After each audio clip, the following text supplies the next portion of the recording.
Hello friends, মিঠুর পাকশালায় আপনাদের সবাইকে স্বাগত। আজ আমি কিছু সবজি ও একটু আটা দিয়ে ভীষণই হেলদি ও টেস্টি একটা রেসিপি আপনাদের সাথে শেয়ার করছি।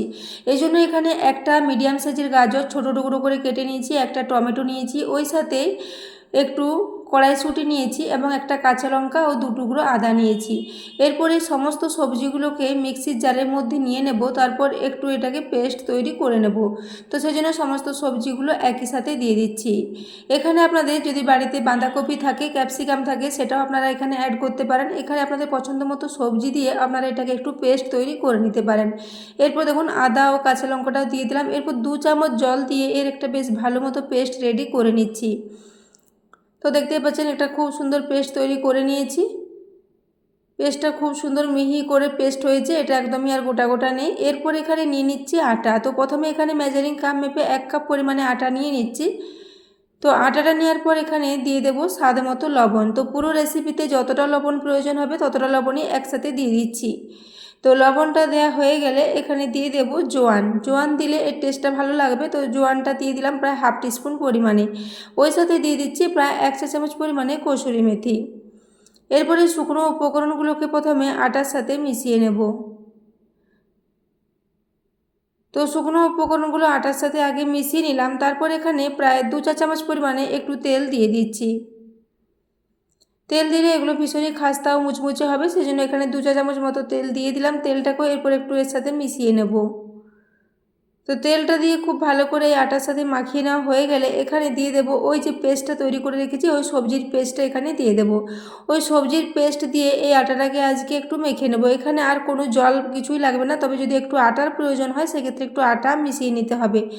যদি ডোটা খুবই নরম হয়ে যায় সেজন্য এখানে একটু আটার প্রয়োজন হতে পারে। তো প্রথমে আগে মেখে নেব, প্রয়োজন হলে আবারও কিছুটা আটা দিয়ে এটাকে মেখে নেব।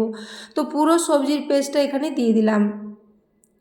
তো বন্ধুরা, আজকের রেসিপিটা ভীষণ টেস্টি, ভীষণই হেলদি, ভীষণই মুখরোচক একটা রেসিপি। তো রেসিপিটা যদি ভালো লেগে থাকে তাহলে অবশ্যই একটু বন্ধুদের সাথে শেয়ার করে দেবেন এবং রেসিপি ভালো লাগলে একটা লাইক করতে ভুলবেন না। তো দেখুন এটাকে এরপর আমি হাতে করে খুব ভালো করে মিশিয়ে নিচ্ছি। তো এখানে অনেকটাই সবজির পেস্ট আছে, সেজন্য এটা মাখতে মাখতে একটু নরম মনে হচ্ছে, সেজন্য আমি এখানে আবারও কিছুটা আটা মিশিয়ে নেব। তো দেখুন এখানে আবারও হাফ কাপ আটা নিয়েছি, তার থেকে প্রায় 3 চামচ মতো আটা দিয়েছি, বাকিটা আর লাগবে না। এটা দিয়ে এটা খুব ভালো মতো একটা নরম ডো রেডি হয়ে যাবে। তো দেখুন এরপর এটাকে খুব ভালো করে আবারও মেখে নিচ্ছি। তো বন্ধুরা, এই রেসিপিটা আপনারা সকালে ব্রেকফাস্টে বা স্কুলের টিফিনের জন্য বা এটাকে রাত্রে ডিনারেও আপনারা যে কোনো ডাল সবজির সাথে বানিয়ে খেতে পারেন, খুবই ভালো লাগবে। তো দেখুন এরপর আমি এটাকে ক্রমাগত নাড়াচাড়া করে খুব ভালো করে একটা নরম ডো মতো রেডি করে নিয়েছি। তো দেখুন এখানে গাজর ও টমেটো দেওয়ার জন্য এই ডোটার কালারটা অনেকটাই চেঞ্জ হয়ে গেছে। তো দেখুন এরপর এটা মেখে নিয়ে 5 মিনিটের জন্য একটু রেস্টে রেখে দিলাম। 5 মিনিট পর ঢাকাটা খুলে নিচ্ছি। এরপর এটাকে এভাবে হাতে করে আবার একটু মেখে নিচ্ছি, তারপর এর থেকে কয়েকটা ছোট ছোট লেচি কেটে নেব। তো দেখুন ডোটা খুবই নরম আছে, এরকম একটু নরমই করতে হবে। ডোটা খুব বেশি শক্ত করলে চলবে না, একটা নরম ডো এখানে রেডি করে নিতে হবে। তো এরপর হাতে করে আমি কয়েকটা লেচি এখানে কেটে নিচ্ছি। লেচিগুলো খুব বেশি বড়ও হবে না, আবার খুব বেশি ছোটও হবে না, বেশ মিডিয়াম মতো লেচি এখানে তৈরি করে নিচ্ছি। তো এরপর এই লেচিগুলোকে হাতে করে একটু গোল গোল করে রেডি করে নেব।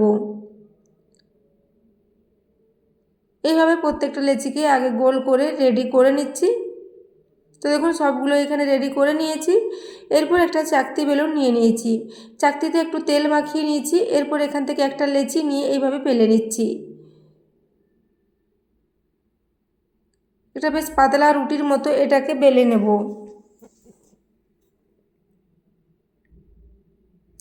তো দেখুন এটা একটা বেশ পাতলা রুটির মতো বেলে নিয়েছি। এরপর উপর থেকে খুবই অল্প পরিমাণে একটু শুকনো আটা ছড়িয়ে দিলাম, ওই সাথে খুবই অল্প পরিমাণে একটু তেল দিয়ে দিলাম, প্রায় 1/4 টিস্পুন পরিমাণে একটু তেল দিয়ে দিলাম। এরপর আটা ও তেলটা দিয়ে এর উপরে খুব ভালো করে এটাকে মাখিয়ে নেব। এইভাবে এটাকে মাখিয়ে নেওয়া হয়ে গেলে একটা ছুরির সাহায্যে এর মধ্যে কয়েকটা আমি কাট লাগিয়ে নেব। এইভাবে লম্বা লম্বা করে কাট লাগিয়ে নিলে এটার লাচ্ছাগুলো খুব ভালো মতো বেরিয়ে আসবে এবং এটা ভীষণই খাস্তা ও মুচমুচে মতো রেডি হবে। তো বন্ধুরা, আজ আমি এই সবজি ও আটা দিয়ে একটা লাচ্ছা পরোটা রেসিপি আপনাদের সাথে শেয়ার করছি। এইভাবে যদি পরোটাটা তৈরি করা হয় সেটা ভীষণই হেলদি হবে এবং ভীষণই খাস্তা ও মুচমুচে মতো রেডি হবে। তো দেখুন, এরপর হাতে করে এটাকে একটু জড়ো করে নিলাম, তারপর একটু লম্বা লম্বা করে আবারও এটাকে একটু হাতে করে এইভাবে লম্বা করে রেডি করে নিচ্ছি। তো এটা বানিয়ে নেওয়া ভীষণই সহজ, আপনারা দেখুন এটা সবাই বানিয়ে নিতে পারবেন। তো এইভাবে এটাকে একটু লম্বা লম্বা করে নিলাম, তারপর এইভাবে একটু মুড়ে নিচ্ছি। প্রথম দিক থেকে এইভাবে মুড়ে নিয়ে এসে শেষের প্রান্তটা এইভাবে উপরে নিয়ে যেয়ে একটু মুড়ে দেবো, তাহলে এটা খুব ভালো মতো সেট হয়ে যাবে। এরপর বেলুনের সাহায্যে হালকা হাতে একটু বেলে নেব। এগুলো আমি খুব বেশি বড় করব না, একটু বেশ ছোট ছোট সাইজের, সাধারণত যে সাইজের আমরা পুরি বা লুচি তৈরি করি সেই রকম সাইজের করে এগুলোকে রেডি করে নেব। কারণ এরকম ছোট ছোট করে রেডি করলে টিফিন বক্সে দিতে সুবিধা হবে, এমনকি বাচ্চাদেরকেও এইভাবে দিতে সুবিধে হবে। তবে আপনারা চাইলে এগুলো আর একটু বড় বড় লেচি করে বড় বড় লাচ্ছা পরোটাও রেডি করতে পারেন।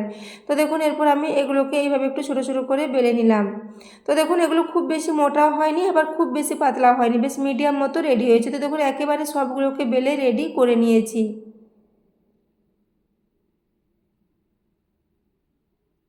এদিকে গ্যাসে আমি একটা তাওয়া আগে থেকে বসিয়ে রেখেছিলাম, তাওয়াটা এখন গরম হয়ে গেছে। এরপর গ্যাসের ফ্লেমটা মিডিয়ামে করে দিয়েছি। মিডিয়াম ফ্লেমে এইভাবে তিনটে তিনটে করে দিয়ে এগুলোকে একটু ভেজে নেব। তো দেখুন, একটু নিচের দিকটা 1 মিনিটের জন্য ভেজে নিয়েছি, তারপর এগুলোকে উল্টে দিচ্ছি। তো এখনও পর্যন্ত এখানে তেলের ব্যবহার করে নিই, আগে দুদিকটায় একটু শুকনো তাওয়ায় সেঁকে নেব, তারপর একটু করে তেল দিয়ে দেব। তো এগুলোকে আপনারা ঘি বাটার সব কিছু দিয়ে ভেজে নিতে পারেন, তবে আমি একটু অলিভ অয়েল দিয়ে এগুলোকে ভেজে নিচ্ছি। তো দেখুন, প্রায় 1 চা চামচ তেল উপর থেকে একটু দিয়ে দিলাম, তারপর এগুলোকে একটু তেলটা হাতার সাহায্যে উপরে খুব ভালো করে ছড়িয়ে নিচ্ছি। তো গাজর ও টমেটো দেওয়ার জন্য এর কালারটা খুবই সুন্দর এসেছিলো এবং এগুলো খেতে ভীষণই খাস্তাও মুচমুচে মতো হয়েছিল। এবং সবজি দেওয়ার জন্য এগুলো একদমই শক্ত হয়ে যাবে না, খুবই নরম থাকবে। যেহেতু অনেকটা পরিমাণে সবজি দিয়েছি, তাই এই পরোটাগুলো ঠান্ডা হওয়ার পরেও একদমই শক্ত হয়ে যাবে না, খুবই নরম ও খাস্তা মতো থাকবে। তো দেখুন, এরপর আমি উপর থেকে আবারও একটু তেল দিয়ে দিলাম উল্টে দেওয়ার পর। তো এরপর তেলটাকে চামচে করে খুব ভালো করে মাখিয়ে নিচ্ছি। এরপর মিডিয়াম ফ্লেমে এগুলোকে উল্টে পাল্টে একটু লালচে করে ভেজে নেব। তো বন্ধুরা, আজকের রেসিপিটা যদি ভালো লেগে থাকে তাহলে অবশ্যই একটু সাবস্ক্রাইব করে পাশে থাকবেন এবং পাশে থাকা বেল আইকনটি অবশ্যই প্রেস করে রাখবেন, তাহলে আমি যে কোনো নোটিফিকেশানে ছাড়ি না কেন তার সবার আগে আপনার কাছে পৌঁছে যাবে। তো দেখুন, এরপর এগুলোকে এইভাবে আবারও উল্টে পাল্টে একটু ভেজে নিচ্ছি। এগুলো হতে প্রায় 3 থেকে 4 মিনিট মতো সময় লাগবে, যেহেতু এগুলো ছোটো ছোটো পরোটা, খুব বেশি টাইম লাগবে না, খুব অল্প সময়ের মধ্যে এগুলো রেডি হয়ে যায়। তো দেখতেই পাচ্ছেন এগুলো প্রথম ব্যাচে এগুলো ফ্রাই করে নিয়েছি, দ্বিতীয় ব্যাচে আবারও 3টে দেবো। এইভাবে 3টে 3টে করে 3 থেকে 4 ব্যাচে এগুলোকে রেডি করে নেব। তো দেখুন, দ্বিতীয় ব্যাচে আবারও 3টে এখানে তাওয়ার মধ্যে দিয়ে দিচ্ছি। তো এগুলো আপনারা যে কোনো ধরনের সবজি, ছোলার ডাল বা আলুর দম সব কিছুর সাথে সার্ভ করতে পারেন, খেতে দুর্দান্ত লাগবে। তো দেখুন, দ্বিতীয় ব্যাচে আবারও 3টে এখানে রেডি করে নিয়েছি। এইভাবে সবগুলোকে রেডি করে নিয়েছি, একটা প্লেটের মধ্যে নিয়ে নিয়েছি। এরপর এগুলো গরম অবস্থায় হাতে করে এইভাবে একটু মুড়ে নিলে খুব ভালো মতো এর লাচ্ছাগুলো বেরিয়ে আসবে। তবে গরম অবস্থায় এটা করে নিলে এটা খুব ভালো হবে এবং ঠান্ডা হওয়ার পরও একদমই খাস্তা মুচমুচে থাকবে, কোনো শক্ত হয়ে যাবে না। তো দেখুন, এভাবে প্রত্যেকটা লাচ্ছাগুলো আমি একটু হাতে করে বার করে নিচ্ছি। এইভাবে হাতে করে একটু জড়ো করে নিলে সহজেই লাচ্ছাগুলো বেরিয়ে আসবে। তো দেখতেই পাচ্ছেন এগুলো দেখতে খুবই লোভনীয় হয়েছে এবং খেতে ভীষণ টেস্টি মতো রেডি হয়েছিল। তাই আজকের এই রেসিপিটা বন্ধুরা আপনারা বাড়িতে অবশ্যই একবার ট্রাই করবেন, এটা ভীষণই ভালো লাগবে। এবং ট্রাই করলে রেসিপি কেমন লেগেছে কমেন্টে জানাতে ভুলবেন না। তো দেখুন, প্রত্যেকটা লাচ্ছাগুলো খুব ভালো মতো বেরিয়েছে। তো দেখুন, এইভাবে প্রত্যেকটাই আমি রেডি করে নিয়েছি, তারপর আবার একটা অন্য প্লেটে নিয়ে নিয়েছি। তো একটা আবারও ছিঁড়ে দেখিয়ে দিচ্ছি। দেখুন, ভীষণই মুচমুচে ভীষণই লাচ্ছাদার একটা পরোটা রেডি হয়েছে। তো বন্ধুরা, আজকের রেসিপিটা এতক্ষণ পর্যন্ত দেখার জন্য আপনাদের অশেষ ধন্যবাদ। আবারও চলে আসবো নিত্য নতুন রেসিপি নিয়ে।